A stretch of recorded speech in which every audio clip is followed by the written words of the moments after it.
Bien, hoy vamos a meternos de lleno en un tema que, a juzgar por los documentos que tenemos, es uno de los conceptos más debatidos y quizás menos comprendidos del panorama bíblico: la identidad de Israel. Así es. Y para eso tenemos dos textos de una fuente llamada Volviendo a Casa. Uno es Conexiones y el otro es Israel, Identidad Compleja. Y la misión de hoy, si podemos llamarla así, es desentrañar el argumento que construyen.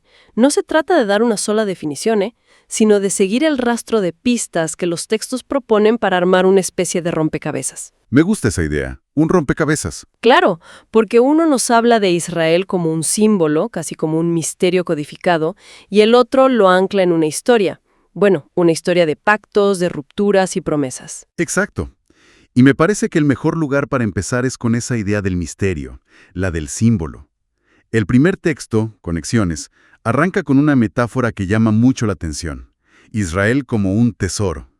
Es una imagen muy potente. Sí, no es algo menor. Un tesoro es algo que se valora, se busca, se protege. Y lo fascinante es cómo el documento lo aborda. En lugar de darnos la definición directa, nos invita a ser una especie de detectives textuales. Detectives textuales. Sí, nos muestra cómo los profetas del Antiguo Testamento ya estaban, digamos, plantando pistas.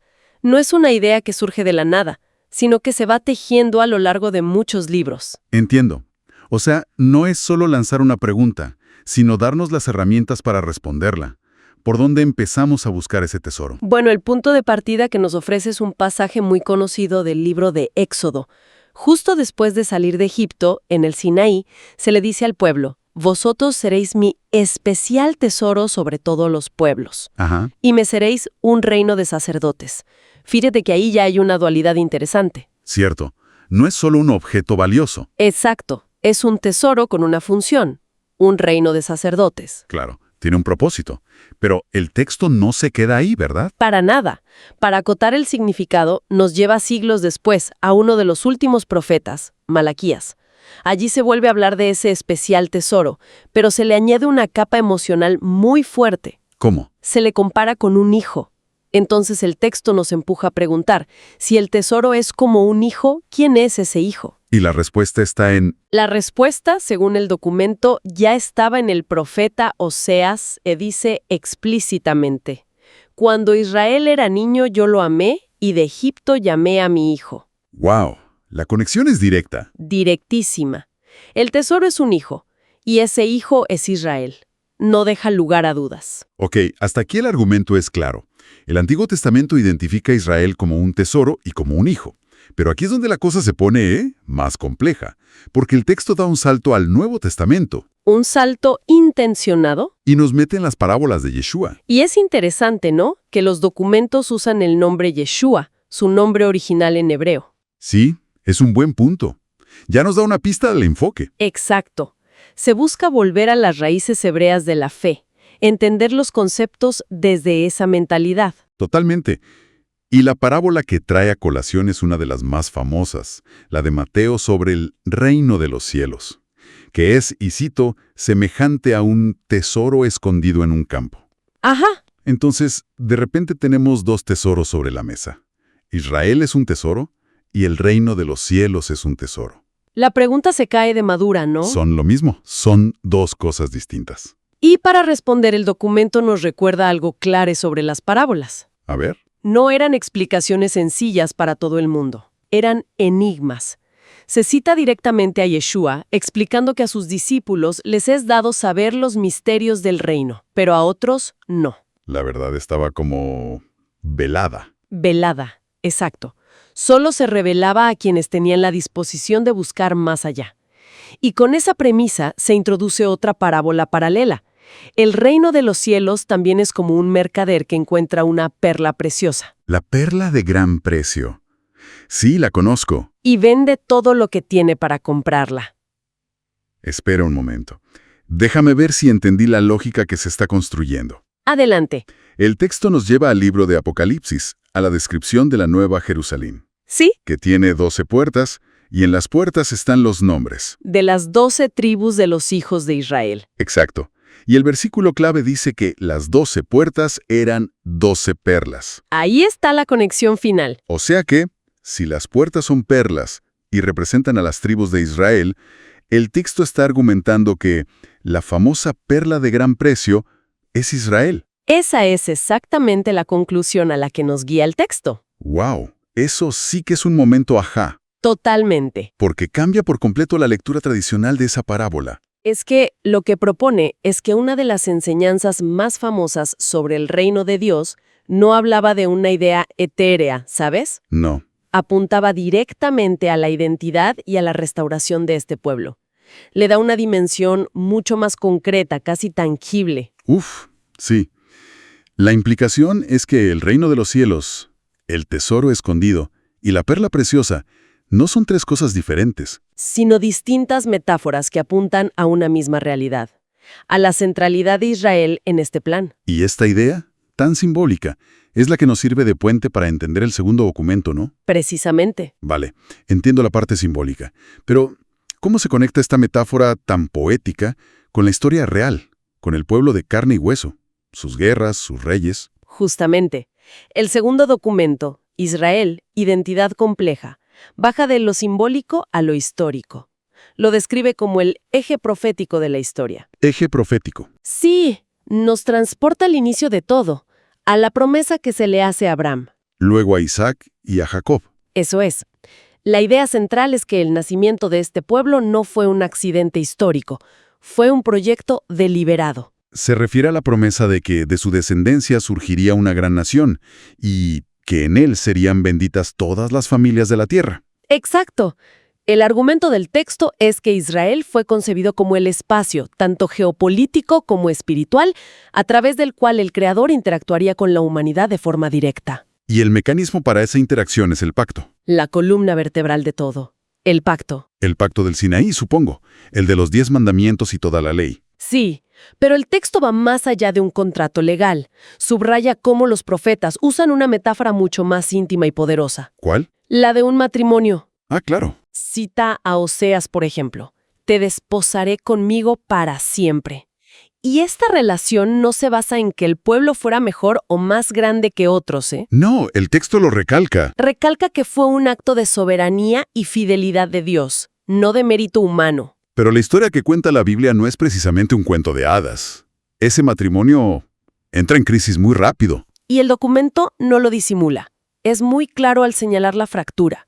La infidelidad espiritual del pueblo al adoptar dioses de las naciones vecinas es descrita como adulterio. Lo que provoca la ruptura del pacto. Y este es el nudo dramático de la historia. La consecuencia directa es la división del reino. La casa de Israel en el norte y la casa de Judá en el sur. Una especie de guerra civil teológica que partió al pueblo en dos. Y ambas casas terminan mal, exiliadas, dispersas. Norte, Israel, se la llevan los asirios y, bueno, en gran medida se pierde en la historia.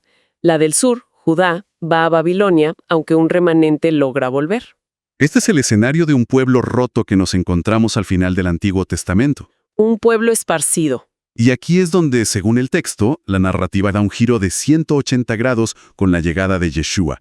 Este me parece el punto más decisivo del argumento. Sin duda. Plantea que el Nuevo Testamento no viene a fundar una nueva religión ni a reemplazar al pueblo del pacto. No, para nada.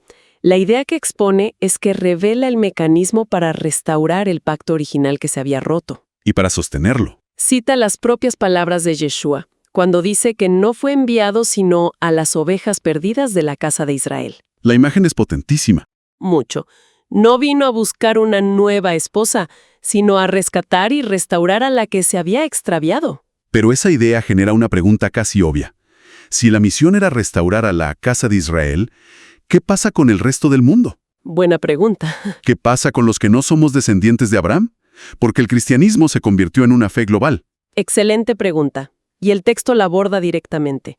Argumenta que esta restauración de Israel no es un plan excluyente, sino todo lo contrario. ¿Así? Es la puerta de entrada para todas las naciones.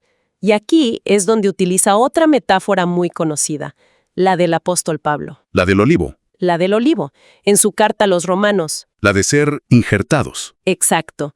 Pablo describe a Israel como un olivo natural, y a los creyentes de otras naciones como ramas de un olivo silvestre que son injertadas en ese tronco original. O sea que no existen dos pueblos de Dios separados. Eso es lo que dice el documento. No Israel por un lado y la Iglesia por otro. Sino una sola raíz.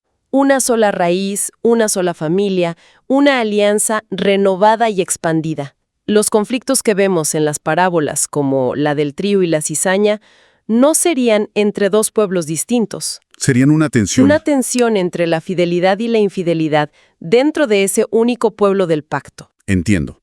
O sea que el error moderno que el documento señala es esa tendencia a fragmentar la identidad de Israel. Totalmente. Por un lado, algunos lo ven solo como una nación geopolítica, el Estado moderno, desconectado de su rol profético. Sí. Y por otro, hay quienes lo espiritualizan tanto que lo convierten en un concepto abstracto, la Iglesia, y borran su historia. Precisamente. La propuesta de estos textos es que se trata de una unidad compleja, Histórica y profética. visible y espiritual. Juzgada y a la vez preservada. No se puede entender una parte sin la otra. Entonces, para resumir la visión de este segundo texto, la historia de Israel es la de una nación que nace de un pacto, cae por infidelidad, es dispersada, Ajá. y cuya restauración comienza con la llegada del Mesías. Y el propósito final no es crear algo nuevo. No. Es cumplir la promesa antigua de bendecir a todas las familias de la tierra, a través de este pueblo restaurado. Has captado la esencia del argumento. Bien, hemos recorrido un camino bastante denso. Si lo vemos en conjunto, es como si el primer texto, Conexiones, nos mostrara el mapa del tesoro, ¿no? Me gusta esa analogía. Identificando a Israel como esa perla preciosa. Y el segundo, Identidad compleja, nos cuenta la historia de cómo ese tesoro se perdió, se fragmentó. Y ahora está en proceso de ser recuperado. Es una buena forma de verlo. Es una analogía excelente. Conecta perfectamente las dos mitades. Una nos da el qué, el valor simbólico, y la otra nos da el cómo, el proceso histórico y profético. ¿Y si unimos ambas ideas? La implicación es bastante profunda. Este tesoro no es una reliquia del pasado. ¿No? Según la perspectiva de estos documentos, es el centro de una historia que sigue absolutamente vigente, Y eso nos lleva a la reflexión final que proponen los textos. que no es una conclusión cerrada, sino una pregunta abierta. La pregunta de si uno se percibe a sí mismo como parte de esa historia, de ese olivo, o si la sigue viendo desde afuera. Como un relato ajeno, antiguo, es una pregunta que obliga a posicionarse. Sí, Y para cerrar, los documentos lanzan una última afirmación que es casi un desafío. Sugieren que la restauración de Israel no es un tema teológico secundario o un apéndice en la historia de la fe. sino Al contrario, lo presentan como el escenario principal donde el reino de Dios se manifiesta en la dimensión humana. eso sí que lo eleva a otro nivel. Claro. Ya no es solo sobre la identidad de un pueblo, sino sobre cómo se entiende el propósito de la historia misma. Exacto. Deja de ser un tema de nicho para convertirse en una pregunta central sobre el propósito y la identidad. Y esa es una pregunta que sin duda resuena mucho más allá de cualquier grupo o creencia específica. Y que conecta con el núcleo de esta narrativa milenaria. Que, como hemos visto hoy, es mucho más compleja y está más interconectada de lo que parece a simple vista.